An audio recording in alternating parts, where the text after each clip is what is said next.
What I will say is that there have been so many painful things that have been spoken into existence. Untruthful. Over the last couple years. So many things, like how could something like this even happen? Let alone disguised as a fight for women. A harassment complaint, a celebrity best friend, a PR nightmare, a mountain of receipts, a Hollywood power struggle disguised as a harassment case, and a settlement nobody saw coming. For nearly 2 years, Blake Lively and Justin Baldoni have been battling it out in public. But as more evidence surfaced, one question became impossible to ignore. Who was telling the truth and who was selling a story?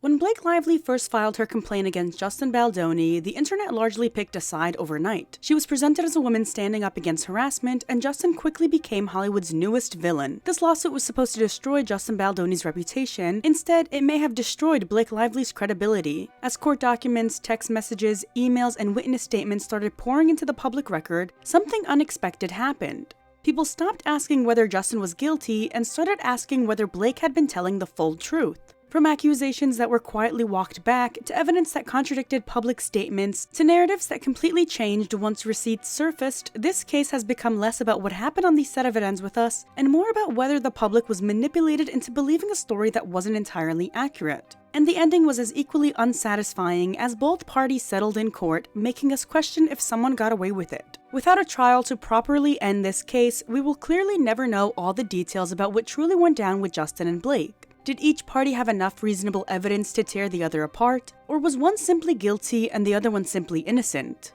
That's what we were hoping to figure out before the entire argument got whisked away into a settlement. But settlement or not, there has been a lot of public evidence that proves someone wasn't being fully honest, even if they truly believed they were a victim of the other party. And that person is Blake Lively.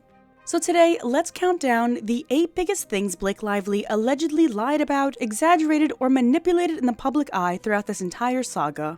Remember, we are simply going off based on what we already know to be public facts.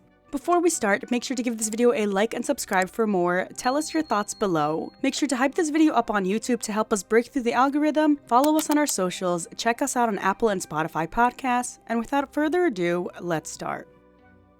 Number 1. Hijacking the entire film.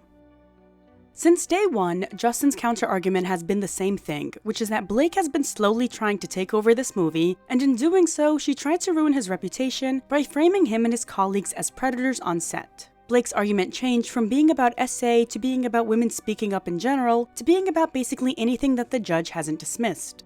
During the past 2 years, Justin and his team have given a very detailed timeline as to how Blake tried to take over the movie and have things go her way.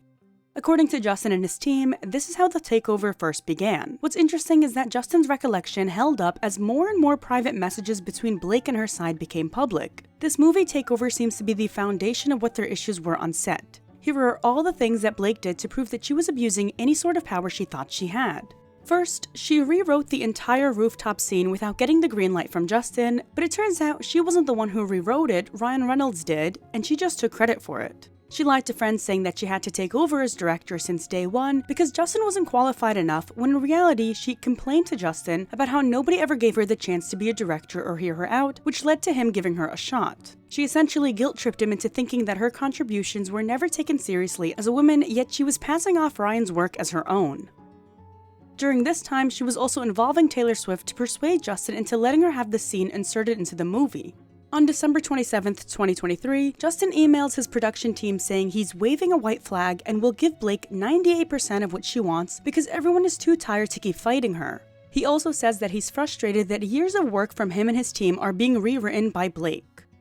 By February 24, 2024, Blake expressed to the producer that if she didn't closely edit the film with Justin, she wasn't going to promote the film. Justin then sends a message to both Blake and the producer scheduling a time to meet to edit the film, and Blake responds that she would like to be in the passenger seat with him and wants to get started as soon as possible. By March 12, 2024, Blake shares 7 pages of notes which Justin and the editor spent hours implementing into the movie, The next day, Blake misses out on editing day 2, even though she had ambushed Justin with all the work he needed to add into the film, which he did just to keep her happy. Justin texts Jamie Heath saying that he knows Blake won't promote the film if she doesn't get everything she wants, and he wants Sony to step in alongside Jamie to help control the situation. By April 3rd, 2024, Sony informs Wayfarer that Blake escalated her demands, now requesting solo time in the editing suite with her own editor rather than the ones they have been working with previously. April 4th, 2024, Wayfarer grants Blake 10 days in the editing room alone with her own director against their will. They make it clear that this is not what they wanted, but they'll take the loss just to move on. April 18, 2024, Justin texts his editor saying, "I want Blake to feel like she's getting what she wants so we can move on from this need of hers."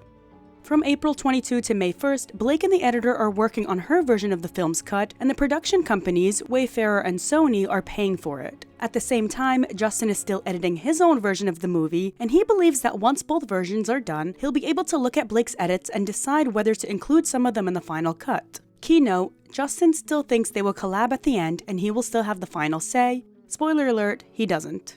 Blake allegedly asked for more time in the editing room, pushing the deadline from May 1st to May 8th. She also reportedly requested that Sony and Wayfarer hire her personal editor, someone she has worked with before on projects with Ryan Reynolds.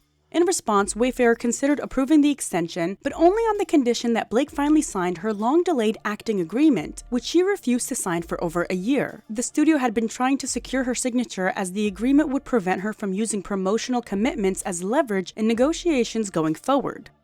Blake is reaching out to all her A-list friends and having them support her edit, give her feedback on it, and endorse her version to Sony.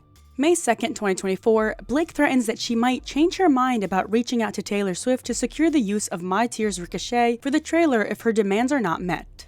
All throughout May, Blake doesn't update the team on what her final cut is or what the reaction is from the audience that is watching it. She just keeps joking to friends saying that she's having a bake-off with Justin. Overall, Justin's cut scores better than Blake's.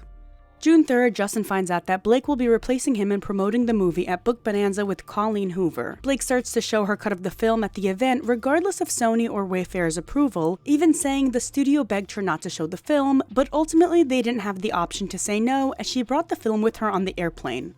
Blake had to fight for you guys to get to see this early, so we want it to go well. I literally brought the movie with me on the airplane. Like I have like a folder with like a disc, like a hard drive. Blake ultimately takes over the film, has Sony release her cut, and forces Justin and his crew to watch the movie in the basement of the premiere. This is his first time watching the movie. During this time, she also pushed Justin out of doing any promotion with her, which is what eventually led to everyone digging deep into what happened on this set. That was a very short and fast timeline of how Blake took over Justin's movie while claiming that she had no interest in doing something like that, and that her main complaint with Justin was the harassment she experienced on set. Number 2. Dragging A-listers into the drama.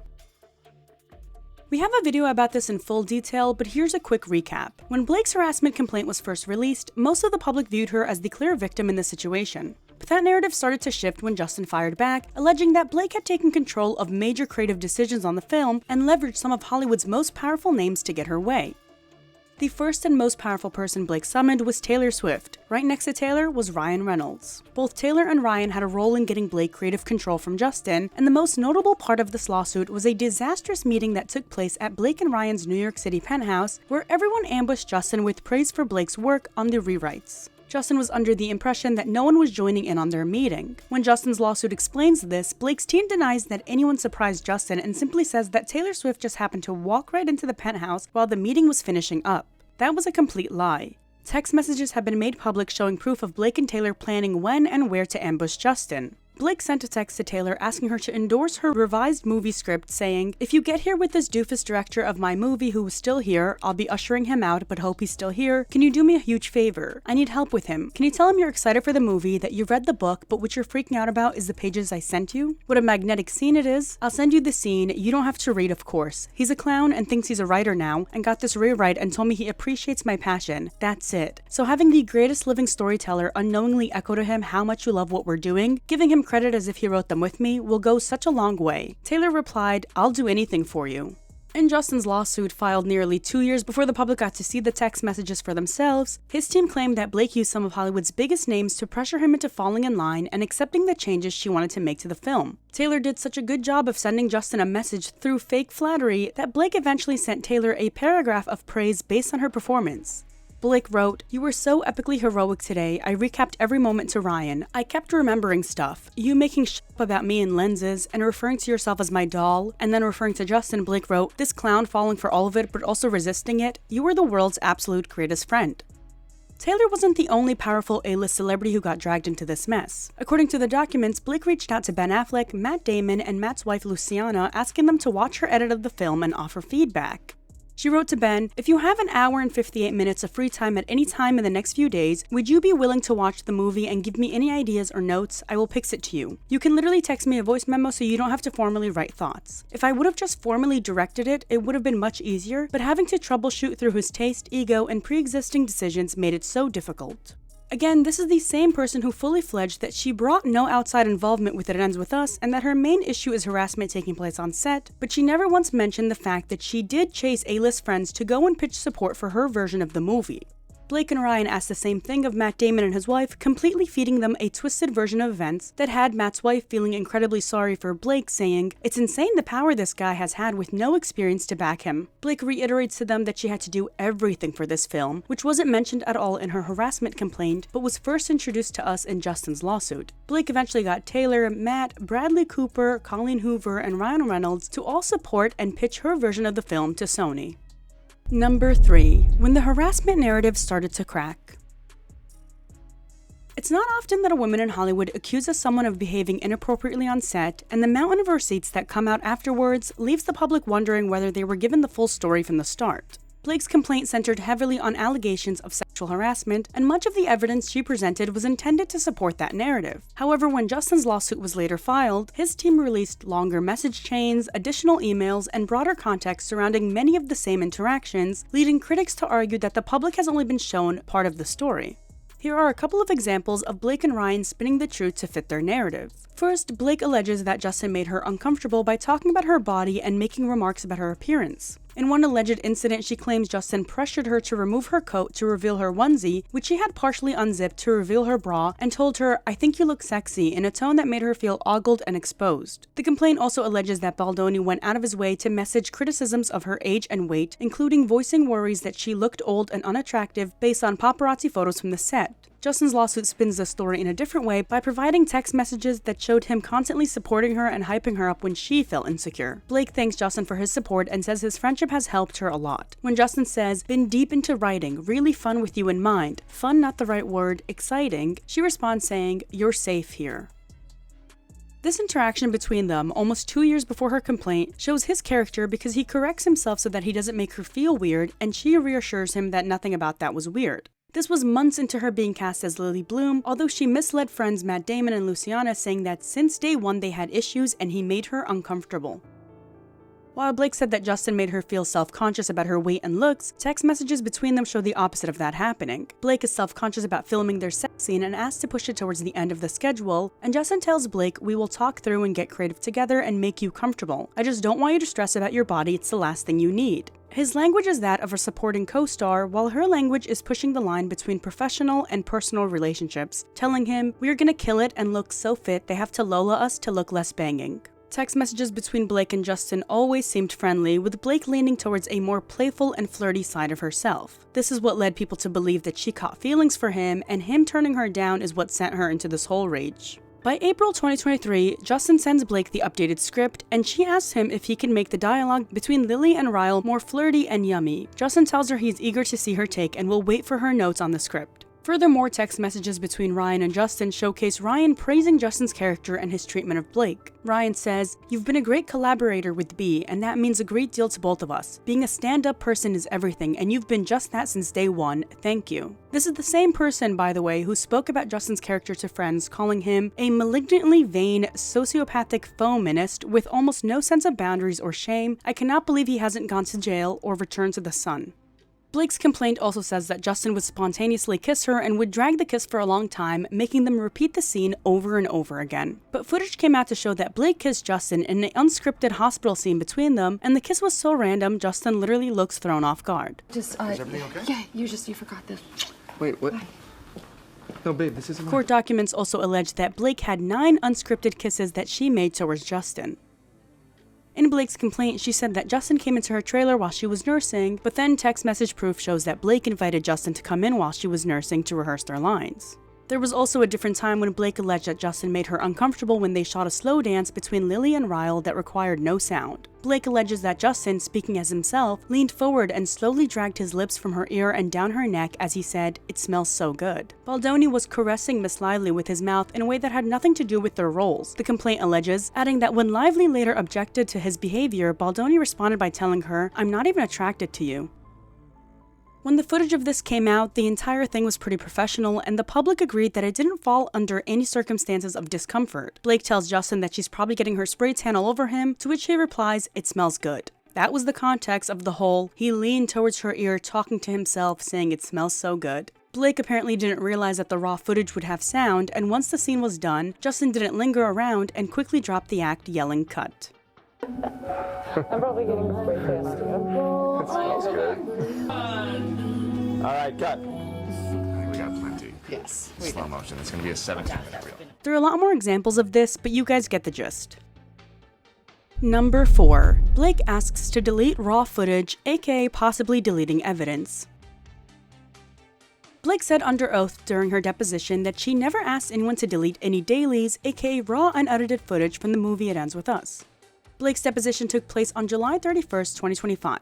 She was asked specifically if she had asked anyone from Sony to delete dailies, to which she replied, "No, I never asked anyone to destroy dailies, no." When asked if she ever requested anyone to instruct Sony on her behalf, she also replied that she did not. That was another blatant lie from Blake's side because the transcript of a message has been entered into evidence. From Sony executive Ann Gianetti to then president of Sony Pictures Motion Picture Group Josh Greenstein from September 3rd, 2024, about a month after the film's release. The message says, "Call me when you can, not urgent, but Blake is asking us to destroy some of the dailies. Want to tell you what we will and won't do. Also going to ask Bridget to connect all vendors and then ask them to delete all dailies and need them to proof. First time I've ever been asked to do this in a movie with no nudity, but okay." The request to delete the dailies was so odd that the Sony exec made a point to mention how bizarre this request was. Number 5. The Missing Intimacy Coordinator. The Missing Intimacy Coordinator was a highlighted story in Blake's complaint, saying that Justin and Jamie Heath went about sex scenes on their own without a professional's advice or input. An intimacy coordinator is a specialized professional who acts as an advocate and liaison between actors and production crews during the filming of scenes involving nudity, sex, or physical vulnerability. They are crucial when filming vulnerable scenes. While Blake claims that there was no coordinator, Justin provides proof that there was an intimacy coordinator, and Blake skipped out on all their meetings. Justin texts Blake, "Just hired an intimacy coordinator who I love. We'll set you up to meet/FaceTime with her next week for info." Blake says, "I can meet her when we start, thank you though." Justin then sends the producer the screenshot of Blake not wanting to meet with her right away, which will mess up their workflow. The producer tells him it's fine and he can meet with her and send Blake the notes they took. According to his amended lawsuit, ideally these conversations would have taken place directly between Lively and the intimacy coordinator, as Baldoni had requested. However, Lively declined to meet with her, leaving Baldoni in the less than ideal position of having to relay these notes to Lively in her penthouse. In Blake's complaint, she said that the slow dance montage scene between Ryle and Lily felt uncomfortable because the intimacy coordinator wasn't there to help them film the scene, but that scene was filmed a month after the intimacy coordinator was hired, and it was after Blake missed a meeting with her. Kind of disastrous that Blake would take something like missing a meeting with an intimacy coordinator and flipping the script into, "I'm uncomfortable because there was no intimacy coordinator hired." Number 6. The weight-shaming claim that fell apart.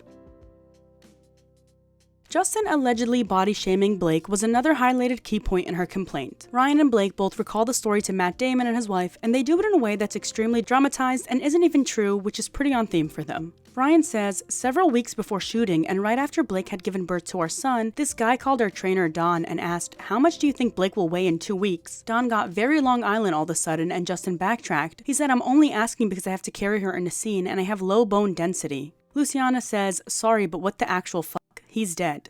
Here's the actual story. Blake was missing meetings and was complaining to Justin about how she didn't feel good. She apparently got sick 3 times in 1 month, and Justin asked if she wanted to speak to his health coach, whom he had previously set her up with last month in March. The reason why he set her up with his health coach back in March was that she had strep throat and he told her he could send her amazing gut health protocols that help after antibiotics, to which she told him please send the recommendation. Justin sets her up with his health coach and says, would you want to do 7 or 8 p.m. and I can book you for 30 minutes or an hour, my gift either way. Blake met with the coach and said to Justin, we connected, she's incredible, thank you so much. Justin goes the extra mile to show us exactly what he sent his health coach, and as you can see from the screenshot, there is nothing about her appearance or weight. It's simply focused on making her feel better, with Justin saying, Blake is breastfeeding and had to take antibiotics for strep. Could you recommend a probiotic gut rebuilder I can send her? Establishing some goodwill, I'm telling her about you. Their conversation is strictly professional and the health coach seems to know what she's talking about. Meanwhile, it was Blake who kept poking fun of herself, joking that she still needed to lose 20 more pounds after 1,000. Blake says, your friendship and support has helped me with that also, so thank you. He says, for real, I was worried about you. That's so much to hold. I'm really happy for you. I bet you feel 1,000 pounds lighter. To which she says, I really do, only 20 to go, with a bunch of laughing emojis.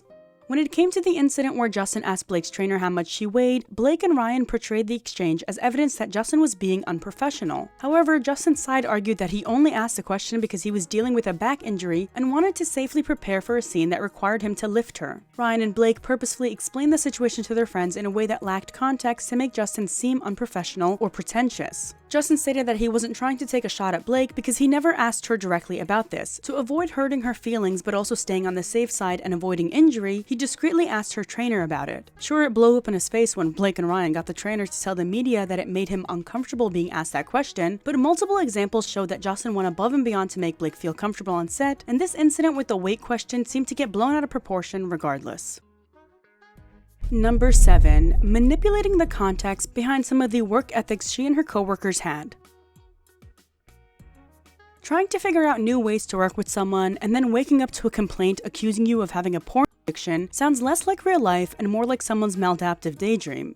Unfortunately for Jamie Heath and Justin, that was apparently their reality. Jamie Heath, the CEO of Wayfarer Studios, was also dragged into Blake's complaint when she said she experienced SA on set. While preparing to rehearse for the birth scene, Jamie approached Blake and her assistant and showed them a video of his wife giving birth. Blake used this experience to ask that she thought Jamie was showing her porn, and when he clarified that this was his wife, she still went ahead and put the situation in her complaint under the perception that Jamie and Justin were addicted to showing her porn on set. Now what's funny is that according to their lawsuit, Jamie showed Blake a video of his wife holding his baby after the birth, not during. They even released a screenshot of the video showing that what he was saying was true. When arguing with lawyers that this was not the video he showed her earlier on set, Justin and Jamie's lawyer said that there was no edited version of the birth, that was a completely different video on its own. This is the one that she was shown. Blake's team never argued about this video not being the right one when the discovery process was happening, and it was only afterwards that Blake and her lawyers demanded to be shown every single birth video Jamie ever had about his wife, which was called invasive by the Wayfarer lawyers.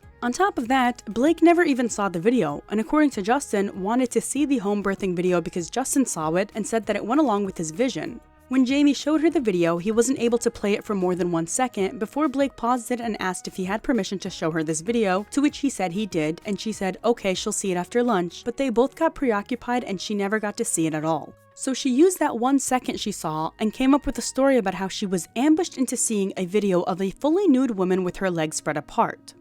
She also forgot to mention that she asked Justin to have Jamie show her the video because she was interested in seeing an at-home birthing video. Another manipulation of work ethic is when Blake kept alluding to the fact that Jamie and Justin would randomly barge into her trailer while she was breastfeeding or changing. The filing says that after filming, Blake Lively asked Justin and their producers to meet with her about wardrobe. Jamie popped into her makeup trailer briefly when she and her team were getting body makeup removed. It says that she was fully covered and either nursing or pumping at the time, and she asked him to face the wall while they quickly figured out a meeting time with the other producers outside. Jamie later said that he didn't remember making eye contact but apologized if he accidentally did. Blake also acknowledged that she knew he wasn't trying to cop a look. A few minutes later, they all meet up again in her trailer and talk through wardrobe before setting up a longer meeting. Justin's lawyers say, furthermore, Lively's complaint incorrectly states that Lively intended to speak with the producers about unprofessional behavior on this day. As this timeline shows, the allegedly inappropriate behavior Lively describes in her complaint had not yet occurred, and the conversation concerned only wardrobe and production. They're basically saying that in Blake's complaint, she used this meeting to be like, see, I told you guys that I was having a meeting with the production team to talk about how uncomfortable I was, but really, they were just talking about wardrobe, and she set this meeting up with Jamie Heath when he was in her trailer. In regards to Justin casually walking into Blake's trailer, text messages actually show her inviting him in while she was pumping. She texts him, "I'm just pumping in my trailer if you want to work out our lines." He says, "Copy, eating with the crew, and we'll head that way." This was June 2023, and according to Blake's complaint, she was already experiencing a bunch of weird behavior from Justin and felt subjected to SA, yet Justin's team argues that she was uncomfortable but somehow still invited him into her trailer alone while pumping. Number 8. Manipulating the birthing scene experience. According to Blake's complaint, she alleges that she was mostly nude with her legs spread wide in stirrups and only a small piece of fabric covering her genitalia, and that there were non-essential persons present. According to Justin's lawsuit, Blake was not mostly nude at all. They say, to describe Lively as mostly nude and naked from below the chest is inaccurate. Lively was wearing black briefs and a pregnancy suit that covered her midsection, and her top was covered by a hospital gown. In Blake's complaint, she also claimed to be alarmed when Justin hired his best friend as the OBGYN. Blake makes it seem like Justin hired any one of his buddies to cop a feel on set, when in reality, the actor he hired to do the scene was an award-winning Shakespearean-trained actor with an MFA in acting from UCLA. In addition to appearing on numerous hit television shows, he has toured nationally with a Tony Award-winning acting company and attended Oxford's acting program on a full scholarship. Someone cooked here. After all of this, we're left with what is a court settlement rather than a clear legal victory from either side. Many people believe Justin and his team were fully prepared to challenge Blake's claims, but that both sides ultimately chose to settle as the legal battle became more complicated and difficult to prove in court. Regardless of the settlement, Justin won in the court of public opinion, while Blake faced a wave of scrutiny that only grew as more details came out. What do you guys think? So how are we doing? When people see us on the street, how are you? We are healing. Mm-hmm. And if you've ever been through something traumatic, you know that healing isn't linear. It looks different every day. There were so many of you who, when we didn't have a voice, were our voice. I hope you enjoyed this video, and let me know if you want a part 2 because it truly seems never ending with all the details that have been dug up about this movie. Make sure to give this video a like and subscribe for more. Let me know your thoughts down below. Check us out on social media. Make sure to hype this video up so it shows up on the YouTube algorithm, and as always, I'll see you next time.